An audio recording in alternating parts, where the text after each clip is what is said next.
Alright, we are outside in nature currently, and I'm not entirely too sure what this video is going to be about today, but I have a goal to be out in nature at least once a week, but I want to be more than that. I basically want to almost live out here, I'm not gonna lie. But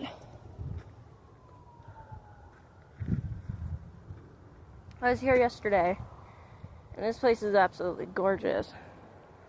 So we are gonna be out here again and kind of just walk around and chill. I don't have anything or anywhere particular that I want to do out here, other than just kind of exploring and looking at the sights and just kind of being here and present. So that's what we're gonna do. We took a path that I don't want to go down because it looks like it's going downwards. Maybe another time, but it kind of leads into a few houses down that way, and I don't really want to do that. So we're gonna go back up this way and go the other way because there is another path. One of my favorite things to do regarding, I guess, being out in places like this, which is basically the desert. There's sagebrush everywhere. I grew up with it. It's just kind of, it's my home, right? It's natural for me. This is just, yeah, it's beautiful. The sights are just fucking gorgeous. We're out here a little bit earlier in the morning. It's not like early in the morning, but definitely earlier than what I was here yesterday. I got out here right around 2 o'clock. Didn't get back home until like 4. Today, I left right around 10. I might have got here right around like 10:20, 10:30. I didn't really check the time. And I'm not really going to either. We're just gonna continue going forward and then seeing where this takes us.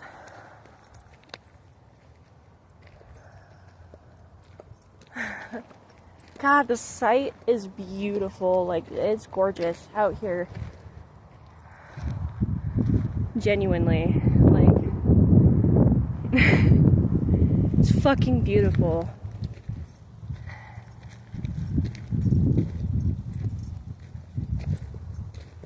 It's a little bit cooler today.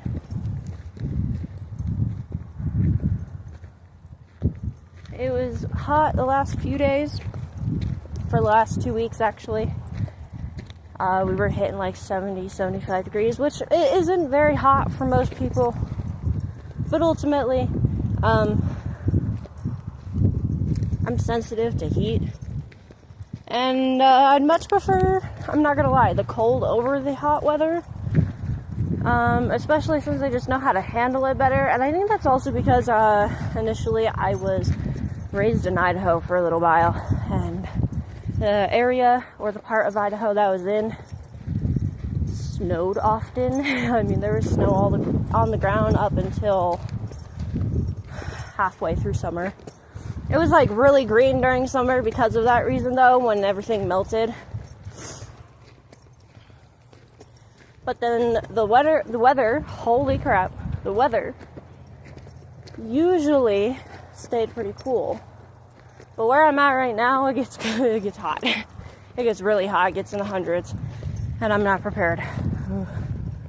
Oh, butterfly. Convenient. Butterfly. I keep tripping over rocks.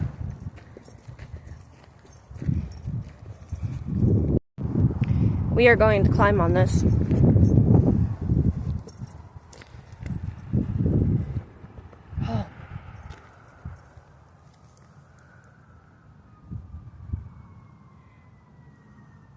Do you see anything in there? Is that a bat?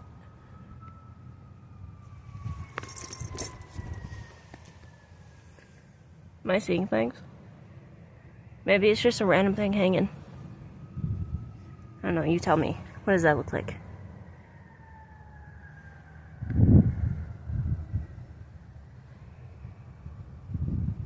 Do you see it? Right there. Might just be a random thing hanging, but that's okay.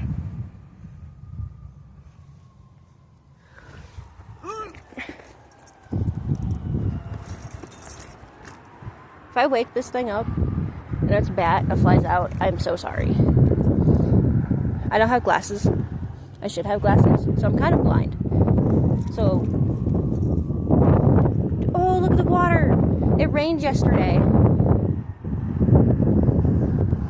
So, there's water patches.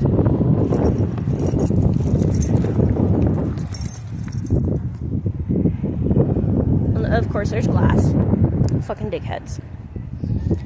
Oh, it's so pretty. Oh, I feel like a little mountain goat. It's cute.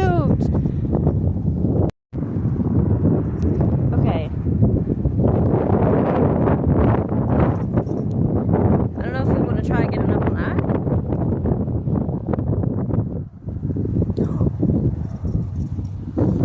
There's a little nook. Oh my god. Look at the nook. Oh, look, there's cardboard. Oh, it just makes me wonder why homeless people don't come up here and sleep. I mean, it's a beautiful view. People aren't going to know you're up here, so they're not going to chase you away. You can get a good night's rest. You could put a tarp over, and it would be like shielding you from like any weather. It would be great. And you could like, not a lot of people are going to know you're up here, so there's a hat. But what if there is a homeless person that lives here? I don't want to be messing with no people's home. I'm gonna head out. We're gonna head this way.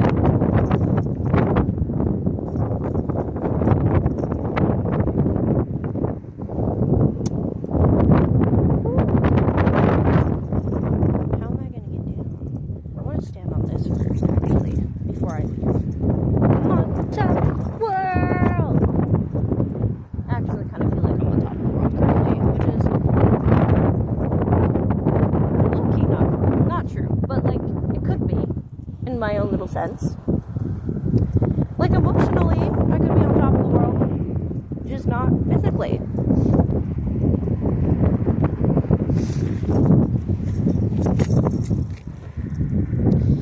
I love nature. I used to be in nature often growing up. I grew up in nature. We were always out on four-wheelers, dune buggies, side-by-sides, all them good stuff. And it was great. There was also a few times I was on a snowmobile. The mountains up in Idaho are highly different than the mountains up here. And they're both very beautiful. Very beautiful. These mountains are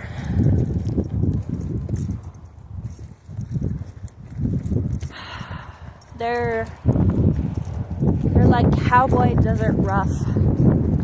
And the ones up in Idaho are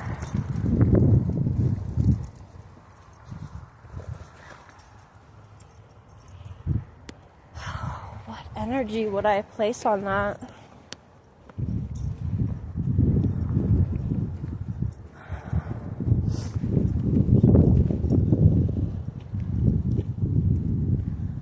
You know those stories, those books? Yes, I'm adding myself on this one, but I don't care. Those stories and those books about the werewolves and the shifters and all that type stuff, and they talk about plenty of property everywhere out in the mountains with trees everywhere, and how they can be like normal farmers or cowboys and stuff like that, and they look like that, or like that's how they portray themselves when they're around other humans. But then, like, when you learn that they're not necessarily human, they're werewolf shifters, they just kind of like, they shift into these giant wolves and they take off into, like, the woods.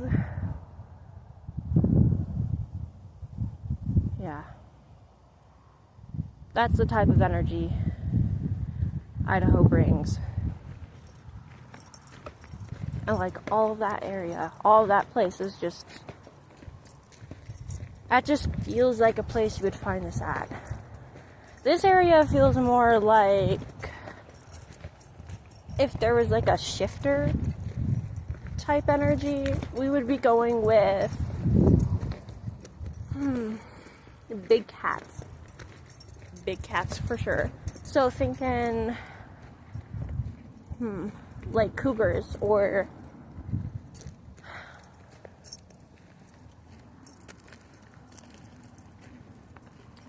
maybe lynx, perhaps bobcats. Wouldn't that be interesting? I don't think I've read a story about a bear shifter and a puma shifter and wolf shifters, but never a bobcat or a lynx.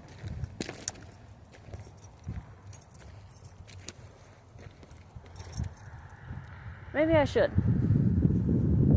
I could get some major like inspo out here. Actually, that's something I did want to kind of do when I was out here, and I completely forgot my journal. I'm a little sad. I wanted to practice some writing out here.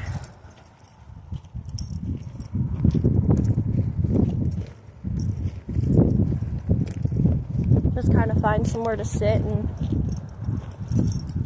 take in. I can start explaining the way the colors look. For example, I'm pretty sure this is white sage, by the way. Right here. I think this is white sage. Because I remember plucking it once and it like dried kind of white, and I didn't use it, but it's all over out here.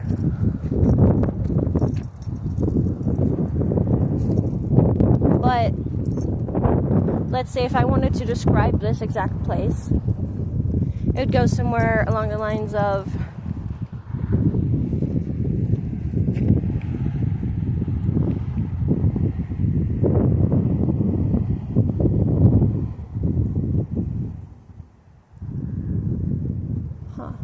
actually, give me a second. I'm not too good at pulling things out of my ass, but let's see if I can think of something.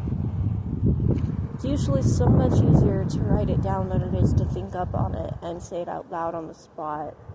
Perhaps this can help me in a way. Storytelling and stuff.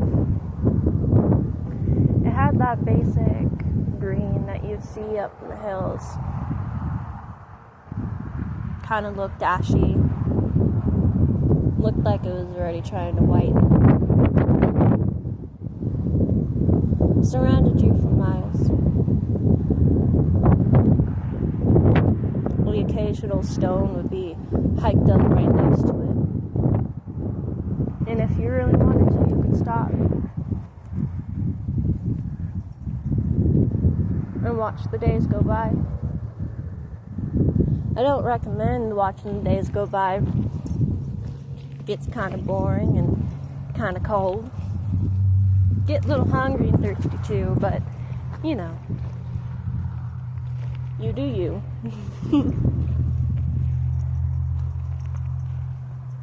Sometimes when you were walking by, you'd stop by a few thorny bushes. Not thorny like roses, but thorny like crazy. Like the ones that look unsuspecting and dangerous all at the same time. If you picked at it just right, catch your finger.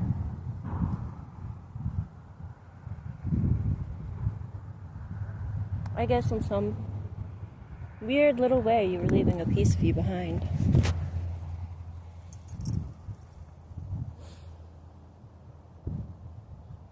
Often or not, they were brighter green than the sagebrush. Little specks of yellow from the little buds. They were more like weeds than anything, and I'm pretty sure they were. Those small little weeds you'll see growing up on the side of your home and a little cracked sidewalk piece that you'd pull up. One time I was following a path and I paused near a pile of rocks. Had red all over it. Looked like paint and it bled into every crack, every crevice. Little speckles of moth and yellow pigments. Not sure what it was, but you'd see it often on the stone. Found a little tiny sagebrush right next to it too. I sure like to climb those stones. It made me feel free. Like I could go anywhere, do anything, see anyone. Like I wasn't held down or tied to a life that I wasn't willing to live. And boy, did it have views. From the top of one particular stone, I could look down on a patch of houses. And there were trees all over, different kinds, really. But you'd find the occasional pop of color in there. A maroon, a plum purple, a burgundy red.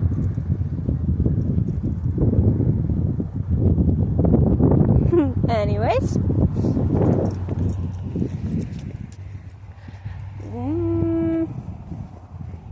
let us continue. That was actually really fun. Oh, that was so fun. I might do that again. Find something else. Oh,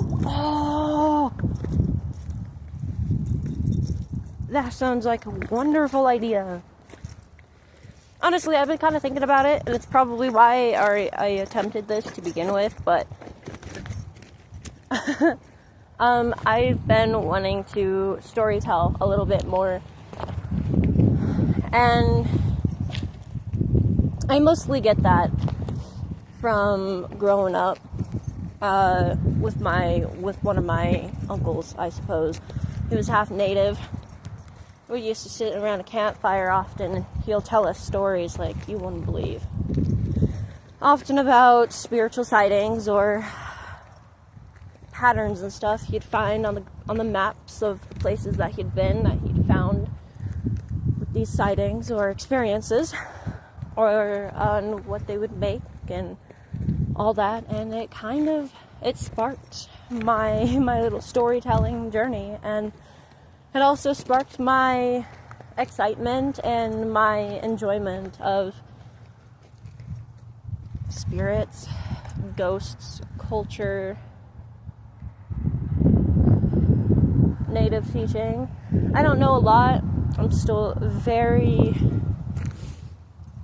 like most people would say, wet around the ears or green around the ears or something similar to that regarding most of these, but it is a dream of mine to travel and kind of learn and write about these experiences, or what I've learned and what I can make from it.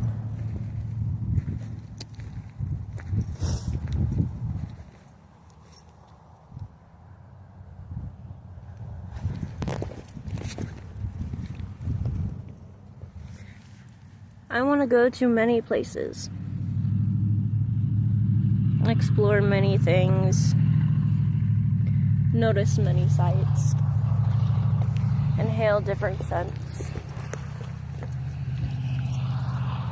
I want to learn how to express what these places would be on paper, how you'd write it down or word it, the colors that you could come up with.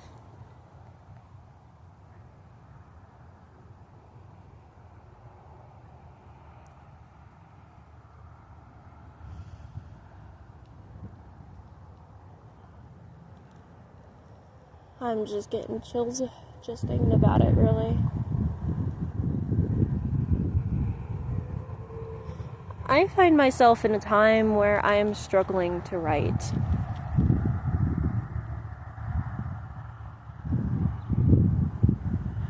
I'm sitting at home and a pen and a paper are right in front of me, but I can't seem to jot anything down. My greatest inspiration are dreams. And I guess there's nothing wrong with that, but there's a certain level of joy and experience that you can gain from writing about what's right in front of you outside of a dream state. About being in the present and writing down the feelings and the experiences that you gain from it. I've been on and off writing since I was 15, and I still have plenty to write. Plenty to write.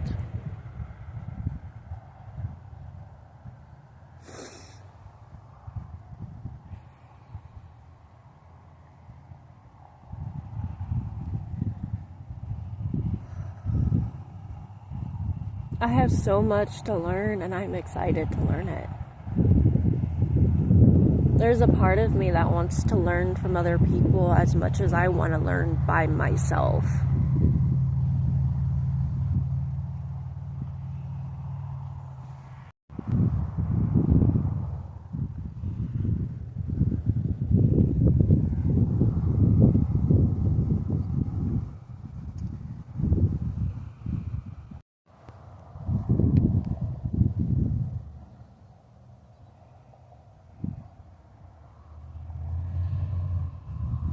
Sometimes being down in the city or it's not much of a city, I suppose. More like a very large town. Where I come from, it feels like one.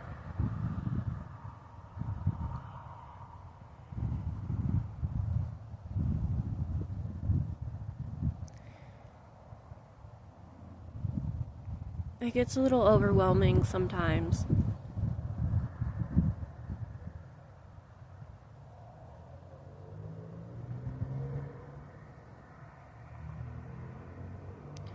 You're listening to these sounds constantly, and the people you're connected to and have connections with they just know where you are. Can walk over to your house and knock on your door and ask you for something, which there's nothing wrong with that. I'd much prefer that, honestly. I like connection.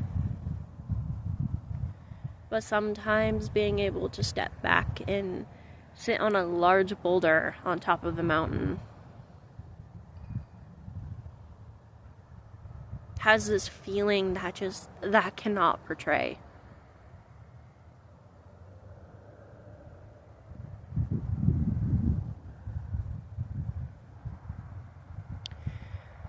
I am at a time in my life where I'm learning who I am, what I like, what I want to do, how I want to do it, all over again.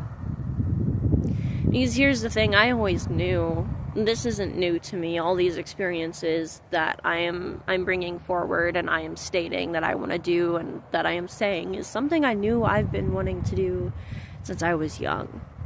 I've always had the imagination for it. I've always been a storyteller. I remember playing games that felt like stories to me and getting so deeply into the character that I was playing while doing it that I would actually feel the emotions and play it out to the point where if it was a sad scene, I would cry.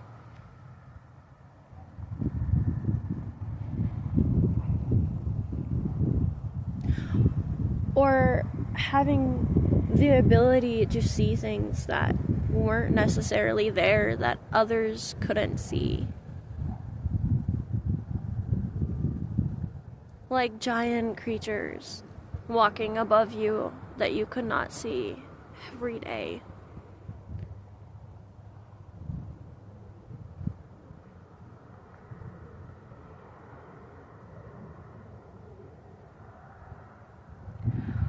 Or how when the wind spoke to you or blew in your direction, you could see these forms twisting and turning in the trees and around you whenever they would shake through the leaves.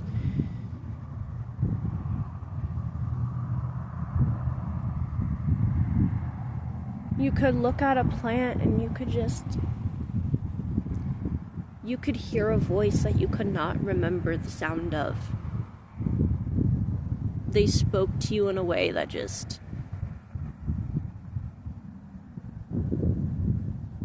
not seem plausible in this moment in time with so much noise.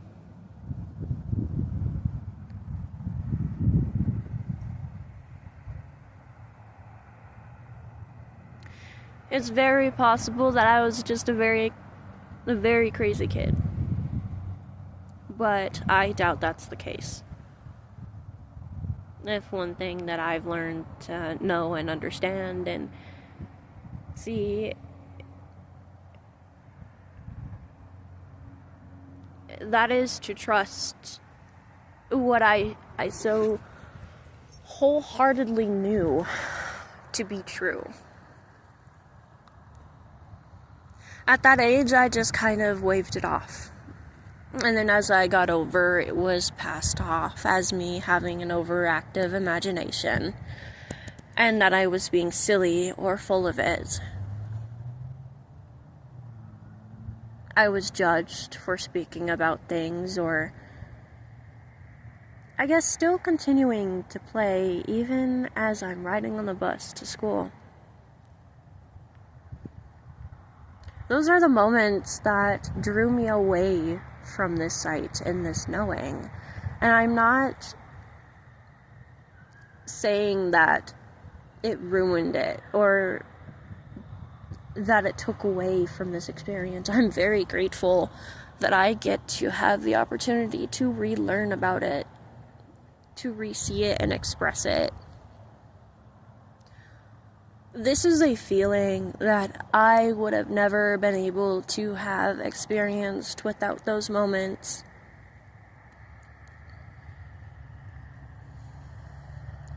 When I was younger, this was my whole life. I didn't necessarily have connections or friends. And I think a part of me needed this to be taken away so I could be so in tune with humans, with other people, that I could understand how to connect and what they do and how to express in those ways. I had to learn what was and what was not for me. I had to learn to be the person I am today. Because genuinely, we do live in a world where thoughts and experiences and perspectives like mine aren't taken well, because it is seen as being too unrealistic or with your heads in the clouds.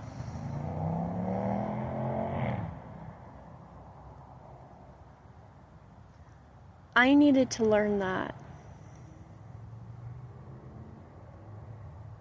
so I could understand just how important this type of vision is, this type of sight is. I had to go through that so I could, when I was done in these moments of playing with the unseen, I could come back to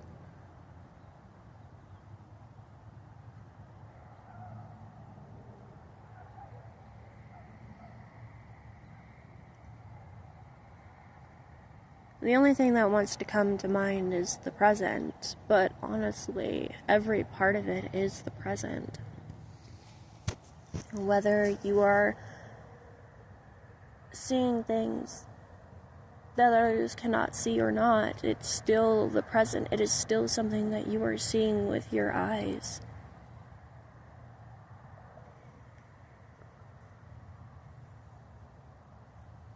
It's still something you're experiencing right then and there. So instead, I'm going to use the term energy. I had to know how to go back and tune in with other people's energy.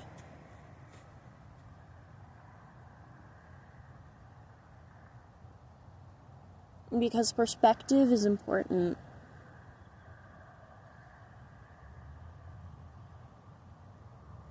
There is millions or millions of different perspectives. In every choice and every energy, every vibration that you find yourself in. And it's going to be impossible to even remotely understand that or know what one is without being in tune with one of their energies to begin with. I'm not saying that it's going to always be that way. I mean, the things are going to change, right? Life goes on, people change, people's experiences differ. You start deciding what energy you want to align with more, and you start choosing the people you want to align with in that process. But as a story writer, those perspectives to me matter. As an author, those perspectives and understandings mean to me far more than perhaps, let's say, an athlete would even begin to understand. This is a perspective that I was gifted through my life experiences.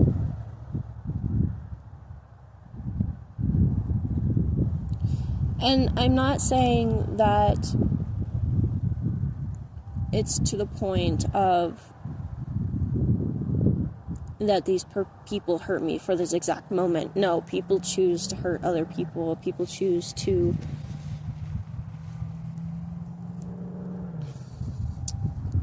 they choose the choices they make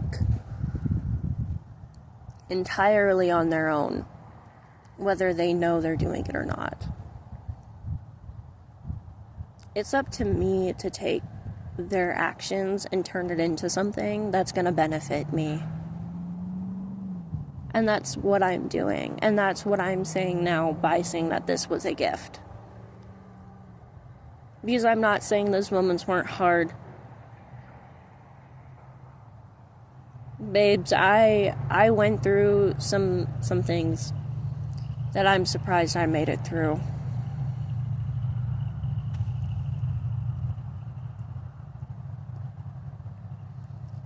But I wouldn't change it a fucking thing.